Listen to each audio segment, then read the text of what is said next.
रामधारी गुप्ता खंड 1 प्रतिलेखन संख्या 10-11-12 130 WPM। डिक्टेशन शुरू होगा 5 सेकंड बाद। स्टार्ट। सभापति महोदय, आज हमारे देश में जो ऊपर से लेकर नीचे तक शिक्षा दी जा रही है उसमें व्यवस्था ही एक कारण है जिसकी वजह से शिक्षा का स्तर गिरता जा रहा है। मेरा अपना विचार है कि जो शिक्षा प्रणाली है और जिस रूप में शिक्षा दी जा रही है वही अनुशासनहीनता का भी कारण है। अपने देश और प्रदेश में हर एक की अपनी अपनी भाषा और वह बालक जो इस देश में पैदा हुआ है, जो अपनी मातृभाषा की गोद में पला है, उसको यदि अपनी मातृभाषा में ही शिक्षा दी जाए तो मेरा विचार है कि शिक्षा का स्तर ठीक हो सकता है। जो सबसे बड़ी भूल और कमी सरकार के द्वारा दी जाने वाली शिक्षा के संबंध में हो रही है वह यह है कि बालक की मातृभाषा में शिक्षा न देकर उसको उस भाषा में शिक्षा देने की व्यवस्था की गई है जो हमारे देश या प्रदेश की भाषा कभी रही ही नहीं। मेरा अभिप्राय विदेशी भाषा अंग्रेजी से है। मैं यह मानकर चलता हूँ कि जब से यह भाषा इस देश में आई है, चाहे वह किसी कारण से आई हो, इसे आप भी और इस माननीय सदन के सदस्य भी जानते हैं कि उससे बुरे परिणाम ही निकले हैं। कोई भलाई नहीं हुई है। इस देश को जो हानि हुई है वह किसी से छिपी नहीं है। हम देख रहे हैं कि हमारे यहाँ जितना फैशन बढ़ रहा है और जितनी वेशभूषा बिगड़ रही है वह सब अंग्रेजी भाषा के ही कारण है। पैराचेंज। जिस समय यहाँ पर अंग्रेजों का राज्य था, प्रायः देखने को मिलता था कि वे लोग जो विशेष करके किसी न किसी तरह से सरकारी पक्ष के ही होते थे, अंग्रेजों से मिलने के लिए जाते समय अंग्रेजी वेशभूषा का ही प्रयोग करते थे। परंतु यह इस प्रदेश और इस देश का दुर्भाग्य है कि अंग्रेजों का राज्य समाप्त हो जाने के बाद भी लोग उनकी वेशभूषा को पहनते चले आ रहे हैं। इससे जो प्रभाव हमारे देश के फैशन पर पड़ा उससे लाभ के बजाय हानि ही हुई है और हो भी रही है।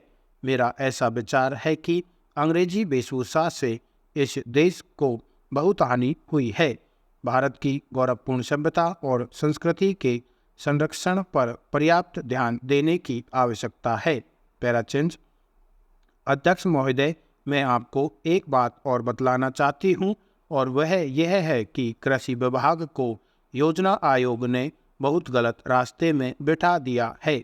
उन लोगों के पास लड़ने के लिए दम नहीं है और देश में खाद्यान्न का उत्पादन बढ़ाने के लिए जो योजनाएं चाहिए और उनके लिए जो धनराशि चाहिए वे उनको पूरी तरह संस्वीकृत नहीं करा पाते हैं। कृषि विभाग तो जमीन की तरह आधार होता है और उसी पर देश के लिए पर्याप्त अन्न पैदा करने का महान भार है। इसलिए यह बहुत आवश्यक है कि अधिक अन्न उपजाने के मार्ग में जो भी आवश्यक कदम यह विभाग उठाना चाहे उसमें किसी तरह की रुकावट न हो। बहुत सी हड़तालें हो सकती हैं, मजदूर काम से बरी हो सकते हैं, लेकिन किसी भी हालत में वे खाने से बरी नहीं हो सकते।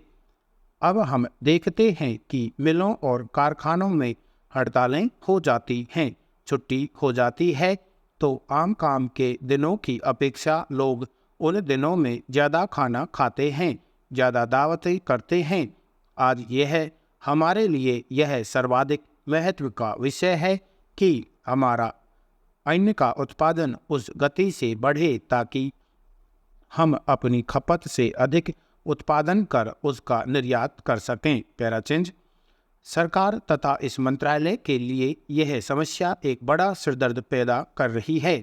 हर एक विभाग में बड़े बड़े अधिकारी बैठे हैं और हजारों रुपए के बड़े बड़े वेतन ले रहे हैं, लेकिन मुझे दुख के साथ कहना पड़ता है कि उनका दिमाग कार्यालय की मिसलों और कागजों में लगा रहता है। इस विभाग का काम बहुत ही महत्वपूर्ण है।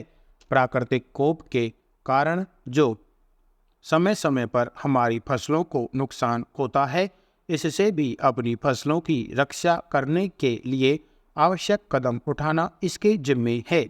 आज मेरे पास लखनऊ से कुछ लोग आए थे और वे लोग बोल रहे थे कि यहाँ दिल्ली में इस अवसर पर ठंडी हवा चल रही है और आप यहाँ दरवाजे बंद करके बैठे हैं या आराम से लेटे हैं, लेकिन हमारी तो जान खतरे में है। वहाँ ओले गिर रहे हैं और हमारी गेहूं की फसल खतरे में है।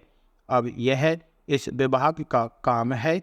चूँकि हवा में पानी ज़्यादा होता है, इसलिए फसल के बचाव के लिए उस पर नियंत्रण किया जाए जिससे फसल की हानि न हो। पैराचेंज। अध्यक्ष महोदय, जिस भावना से मैंने यह बिल पेश किया है उसको विरोधी पक्ष के लगभग सभी सदस्यों ने एक मत से महसूस किया है कि देश में बेकारी की जो समस्या है वह एक भयंकर समस्या है और उसके कारण हमारे देश का विकास, चाहे वह सामाजिक हो, आर्थिक हो या सांस्कृतिक, रुका हुआ है और ऐसी स्थिति में हम आगे बढ़ नहीं सकते हैं। इसी प्रकार से इस परिस्थिति का निर्माण हम पिछले 54 वर्षों से देख रहे हैं। मंत्री महोदय ने यहाँ पर अभी कहा कि राष्ट्रपति इस काम को नहीं कर सकते हैं क्योंकि वह उनके अधिकार के बाहर है। आप राज्यों में राज्यपाल शासन स्थापित करते हैं जब यह देखते हैं कि किसी राज्य में वहाँ की व्यवस्था, वहाँ का विकास ठीक नहीं हो रहा है, जब किसी राज्य में गड़बड़ी फैल रही हो, विकास का काम समाप्त हो गया हो और जिम्मेदारी से लोग काम न करते हों, तो वहाँ पर राज्यपाल शासन स्थापित किया जाता है। ऐसे बहुत से उदाहरण हमारे देश में मौजूद हैं।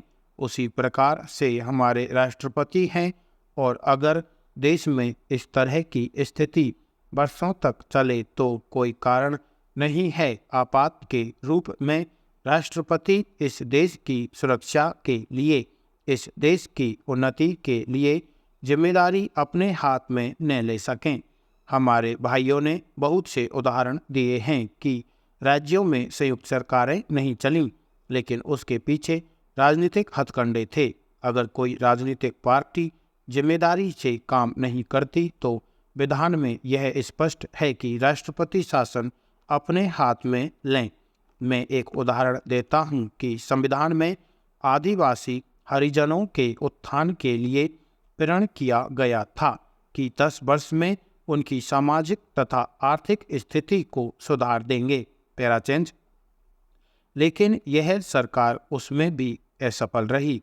उसको एक बार 10 वर्ष के लिए बढ़ाया गया और दोबारा फिर 10 वर्ष के लिए बढ़ाया गया। इसी तरह से उसको बढ़ाते जा रहे हैं, लेकिन उनकी आर्थिक और सामाजिक उन्नति आप नहीं कर पाए हैं। इस काम में सरकार बिल्कुल असफल हुई है। पिछली बार सरकार पर अविश्वास का प्रस्ताव भी आया था और वह पास होने वाला था। इसलिए मेरा कहना है कि हमारे देश में यह जो बेकारी की समस्या है वह एक बहुत ही भयंकर समस्या है। स्टॉप।